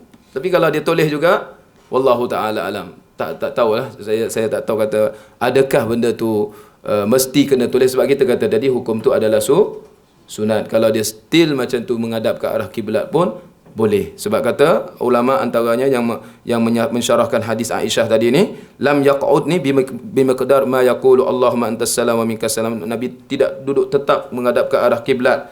Maka maksudnya mengalih wajahnya ke arah makmum. Tapi kalau dia mengarah wajahnya hanya ke kanan ataupun ke kiri sahaja, adakah dia telah mengamalkan sunnah? Maksudnya yang dimaksudkan dengan hadis itu boleh saja, kerana maksud hadis itu Aisyah tak sebut pun Nabi menghadap ke arah mana. Tak disebutkan Nabi menghadap ke arah mana. Tetapi semua kebanyakan ulama fiqh mengatakan Nabi menghadap ke arah makmum untuk melihat sahabat-sahabatnya, siapa yang datang solat, siapa yang tak datang solat, mungkin ada sakit dan sebagainya, supaya Nabi nak ambil tahu tentang mereka. Nabi nak tahu tentang keadaan sahabat-sahabat baginda sallallahu alaihi wasallam. Tetapi kalau sekadar mengarah ke kanan ataupun ke kiri, macam keadaan marah pada makmum, tak mau tengok muka. Dia pandang kanan, dia toleh makmum. Ya. Wallahu alam. Tetapi itu yang disebutkan oleh para ulama, menghadap ke arah makmum, itu yang dimaksudkan oleh Aisyah. Tapi kalau sekadar kanan ke kiri sahaja, adakah memadai? Bagi saya boleh saja, tak ada masalah. Tak ada masalah pun. Tetapi yang lebih tepat menghadap ke arah makmum, berhadapan. Itu antara adab lah. Antara adab. Ya, wallahu alam. Lagi soalan lain? Ya, silakan. Kalau tak tahu betul ke tak, zaman apa, waktu bila habis solat, pandang belakang, dan kemudian sahabat perlu minta izin untuk Biar bangkit. bangkit. Wallahu ta'ala alam, saya tak terbaca juga itu. Adakah perlu sahabat minta izin Nabi untuk bangkit? Tak jumpa lafaz tu. Mungkin ada keadaan-keadaan tertentu bahawa mereka minta izin. Itu lebih baiklah, kerana itu Rasulullah sallallahu alaihi wasallam nak bangkit, mungkin lepas tu Rasulullah ada benda-benda nak sampaikan, jadi mereka minta izin. Tak mustahil juga, ya. Tak mustahil juga. Tapi wallahu alam, saya sekadar saya baca saya tak jumpa lagi lah hadis tu. Boleh tak? Benda tu boleh jadi kemungkinan minta izin kerana Rasulullah, tapi imam tak perlu lah. Imam pun tak kenal kita kadang-kadang. Macam kita jadi imam pun, orang masuk orang keluar kita pun tak tahu berapa ramai makmum kita kan. Tapi kalau tahu itu bagus lah. Macam di Perlis, alhamdulillah lepas solat subuh ada baca Quran. Kita ajak semua bagi baca Quran dengan tafsir, dengan terjemahan dan sebagainya, untuk sedikit tadabbur, untuk sedikit menghayati bacaan ayat-ayat Al-Quran. Jadi itu satu, kita kata satu perkara lepas selesai daripada zikir lah. Lepas selesai daripada zikir, bukan terus lepas salam terus baca Quran, tak lah, dia kena habiskan zikir salat dulu, kerana masih lagi itu berkaitan dengan. Adapun baca Quran yang kita amalkan, dia tidak ada kaitan dengan zikir selepas salat tu. Cuma galakkan untuk baca Al-Quran pada permulaan hari tersebut, setiap pagi. Macam tu je lah. Jadi siapa nak bangun, bangun. Tak nak bangun, tak apa. Tapi untuk Nabi SAW berkaitan dengan hadis tadi, mungkin boleh jadi ada hadis yang menyatakan para sahabat minta izin Nabi ketika nak bangkit daripada tempat duduknya bila selesai solat. Jadi wallahu alam. Okey, ada lagi cara menghitung tasbih? Boleh? Ada soalan, silakan. Nak tanya, apa beza zikir dengan doa? Baik, apa beza zikir dengan doa? Jelas zikir ni adalah tujuannya kita mengingati Allah Azza wa Jalla dengan lisan ataupun hati, dengan menyebut kalimah-kalimah tertentu seperti memuji Allah, bertasbih kepada Allah, bertakbir, itu zikir.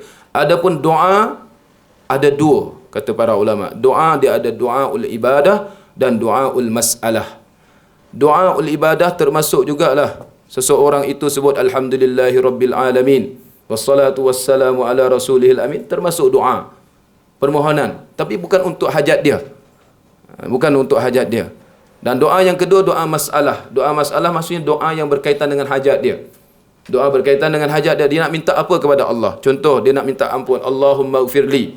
Itu doaul masalah. Ataupun dia minta, ya Allah, ringankanlah azab. Ataupun selamatkan Rabbana atina fid dunya hasanah wa fil akhirati hasanah. Itu doaul masalah. Yang ini doa yang ada hajat yang dia nak minta. Jadi beza zikir dengan doa. Zikir ni hanya puji-pujian kepada Allah Subhanahu wa taala, ataupun mengisytiharkan diri sebagai hamba Allah Subhanahu wa taala, mengisytiharkan Allah Azza wa Jalla sebagai Tuhan. Itu dinamakan zikir. Yang mana seseorang itu dia sentiasa merasa diri dia sebagai hamba Allah dan diawasi oleh Allah Azza wa Jalla. Itulah zikir. Sama ada dengan ucapan lisan ataupun hati. Jelas ya? Baik. Adakah selawat tu termasuk dalam zikir ataupun selawat ni adalah satu ibadah yang khusus? Baik, selawat termasuk dalam zikir dan ibadat yang khusus. Dua-dua dia masuk. Selawat termasuk dalam ibadah yang zikir dan ibadat yang khusus. Kalau berkaitan dengan selawat, kelebihan dia kita tahu. Tak ada ibadat yang Allah mulakan dengan diri dia sendiri. Antara ibadat yang paling afdal adalah berselawat kepada Nabi sallallahu alaihi wasallam. Kalau tengok dalam dalil-dalil semua ayat-ayat Quran, Allah suruh kita salat, Allah sebut wa aqimus salah.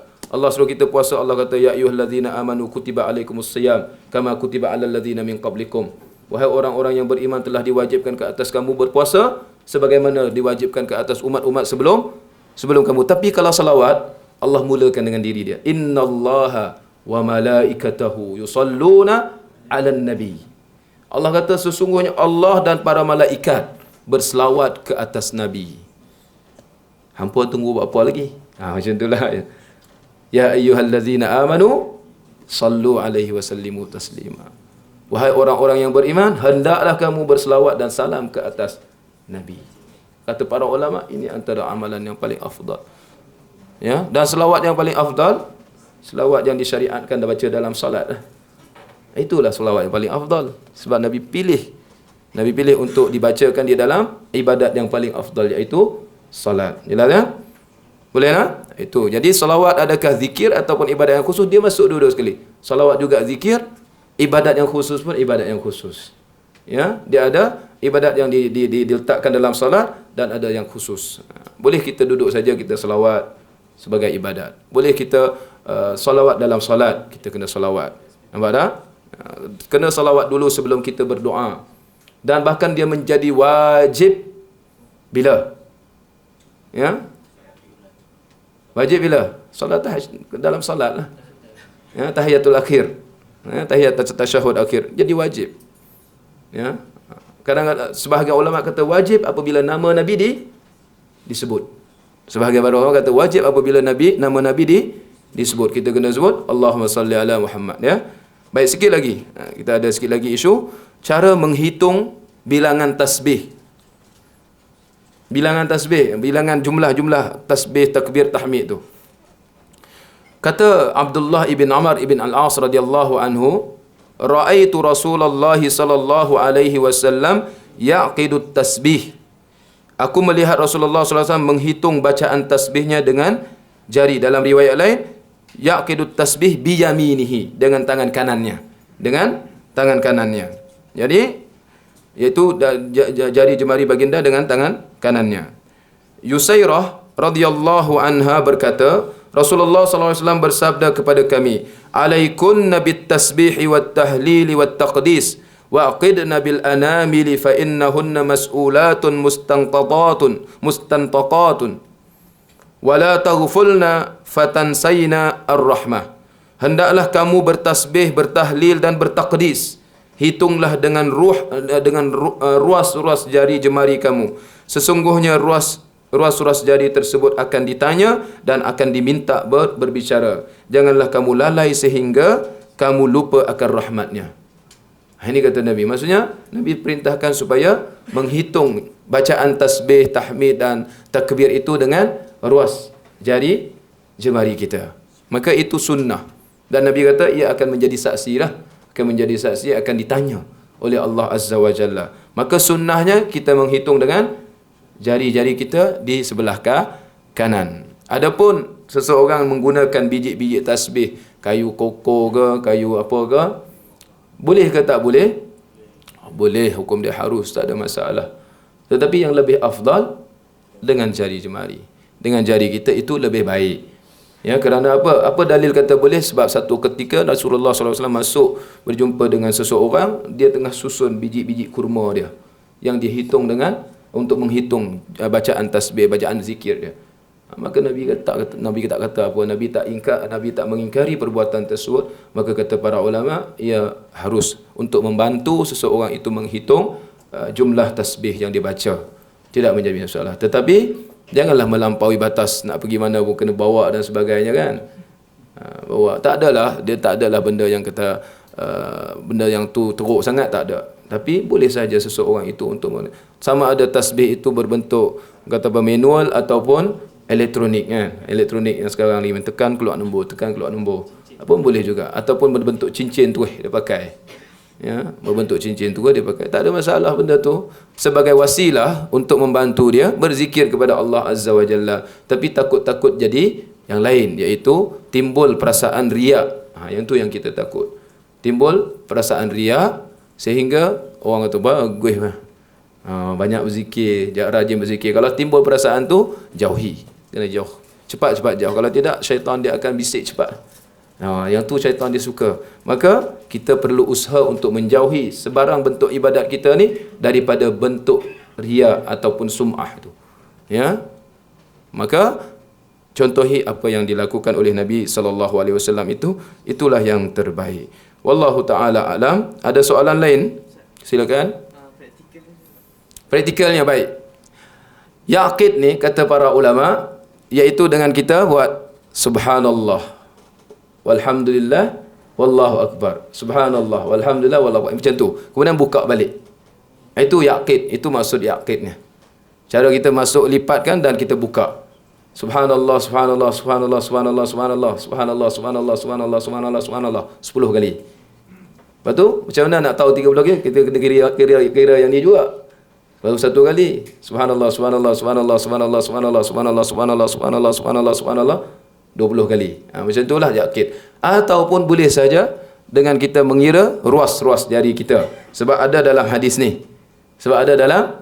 Nabi kata apa? Alaikunna, ya, alaikunna kata Nabi sallallahu alaihi wasallam dalam hadis tadi, alaikunna bit tasbih wat tahlil wat taqdis wa aqidna bil anamil.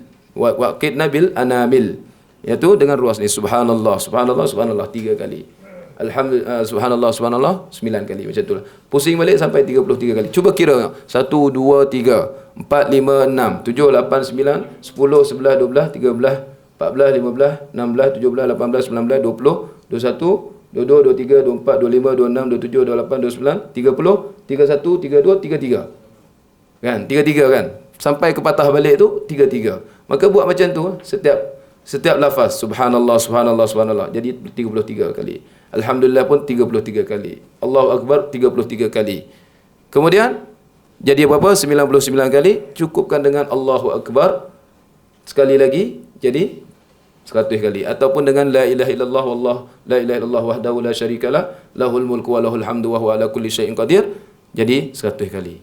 Kalau kita nak yang 10 kan, jadi nak yang 10 kira subhanallah, alhamdulillah, wallahu akbar. Ya, subhanallah walhamdulillah wallahu akbar, subhanallah walhamdulillah wallahu akbar, subhanallah walhamdulillah wallahu akbar sebanyak 10 kali. Buka tutup macam tu. 25 kali kena kira lah. Kena kira dulu. Kalau kita nak praktik kena kira berapa sampai mana 25 kali. Subhanallah 1 2 3 4 5 6 7 8 9 10 11 12 13 14 15 16 17 18 19 20 21 22 23 24 25 sampai sini je. Macam itulah, tapi susah. Maka yang ni lebih senang bagi saya lah. Yang ni 25 kali, kira yang macam ni satu lagi senang. Subhanallah, subhanallah, subhanallah, subhanallah. Buka balik jadi 4 kali ataupun 5 kali jadi 25 kali. Buat 5 kali 25 kali setiap kali. Ya, macam tu. Kalau kita nak kira macam tu, sebab itu kadang-kadang kita perlu juga kepada tasbih tu, biji tasbih tu untuk membantu kita kira. Nah, tapi kalau kita menguasai cara kira yang dengan jari, itu lebih baik, itu lebih afdal. Selalu kita amal 33 kali ya. Macam saya sendiri pun kebanyakan beramal dengan 33 kali. 33 kali dan cukupkan 100 dengan la ilaha illallah wahdahu la syarikalah lahul mulku wa lahul hamdu wa huwa ala kulli syai'in qadir. Betul? Yang tu yang paling kebanyakan kita beramal. Begitu juga ketika zikir pagi dan petang, kita selalu kira dengan jari jemari kita. Wallahu alam. Ada lagi? Dapat dah cara tu? Silakan. Baik, Allahumma ajirni minan nar. Sebahagian tu, itu antara, tadi ada yang tanya apa beza zikir dengan doa kan? Allahumma ajirni minan nar, dia termasuk dalam kategori doa. Kata para ulama, mana-mana lafaz hadis yang menyebut tentang zikir selepas solat ataupun zikir yang diikuti dengan amal selepas solat itu dengan lafaz doa, kebanyakan dibaca sebelum bagi salam. Faham maksud saya? Sebagai contoh, Allahumma inni ala zikrika wa syukrika wa husni ibadatik. Termasuk juga Nabi pesan kepada siapa? Muaz ibn Jabal kan. Nabi pegang tangan Muaz, Nabi kata wallahi inni la uhibbuka ya Muaz. Dia kata demi Allah wahai Muaz, aku sangat sayangkan kamu. Alla tada'anna fi kulli duburis salah. Allahumma inni ala zikrika wa syukrika wa husni ibadatik. Janganlah kamu tinggalkan setiap kali selesai solat ucapan Allahumma inni. Kata para ulama, doa itu maksud duburis salah. Apa maksud duburis salah? Ada dua makna.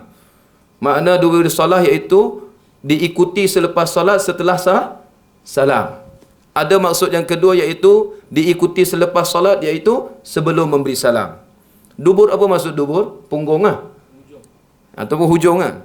Punggung kita ni melekat dengan kita ke terpisah? Melekat. Dia bersama dengan kita. Jadi itu salah satu maksudnya. Bila salah satu maksudnya menunjukkan sebelum bagi salam. Nampak tak? Sebelum bagi salam. Kalau dah selesai salam tu, selesai dah. Jadi kata para ulama, macam mana? Ada zikir yang Nabi sebut, dubur salah juga. Seperti ucapan tasbih, tahmid, takbir tadi ni. 33 kali. Dubur salah. Kata para ulama, mana-mana lafaz hadis yang menunjukkan diamalkan diikuti selepas solat itu, yang dimaksudkan dubur salah itu, jika lafaz itu lafaz zikir, bukan berbentuk doa, maka dilakukan selepas selesai daripada solat, iaitu selepas salam. Selepas salam. Tapi kalau hadis-hadis itu galakannya berbentuk doa, macam Allahumma ajirni minan nar sebagai contoh, ataupun Allahumma inni ala zikrika wa syukrika, ataupun Allahumma gfirli ma qaddamtu wa ma akhartu, kan semua itu berkaitan dengan Nabi sebut juga fi duburis salah, maka dibaca sebelum memberi salam. Sebelum memberi salam. Itu yang sebab. Baik, dia diberikan amaran. Okey, apa yang kan? Soalan okey dah? Sedar ke nazak dah ni? Okey, tak nazak lagi kan? Jadi alhamdulillah selepas kita zikir selepas solat, habislah. Kita bangun dah balik kan. Macam tu. Selesai ibadat kita, alhamdulillah. Jadi selama 2 hari antum semua duduk di sini, berkampung di sini untuk mempelajari banyak benda, bermula daripada taharah, selepasnya kaifiyah solat ataupun sifat solat Nabi sallallahu alaihi wasallam, kemudian zikir selepas solat. Ya, secara lengkapnya ibadah yang sangat-sangat penting dalam kehidupan kita seharian. Jadi balik sama-sama kita beramal, berusaha macam yang saya sebut tadi, usaha ikatkan diri kita dalam melaksanakan ibadah itu dengan dalil. Kita usaha macam tu. Kerana itulah yang terbaik dan itulah yang diperintahkan oleh syarak pada kita. Jadi sekadar itu saja daripada saya. Mohon maaf ada kekurangan, tersasul, tersilap kata. Kita tangguh majlis dengan tasbih kafarah. Subhanakallahumma wa bihamdik, asyhadu an la ilaha illa anta astaghfiruka wa atubu ilaik. Wassalamualaikum warahmatullahi wabarakatuh. Jadi saya serah balik kepada tuan pengerusi majlis.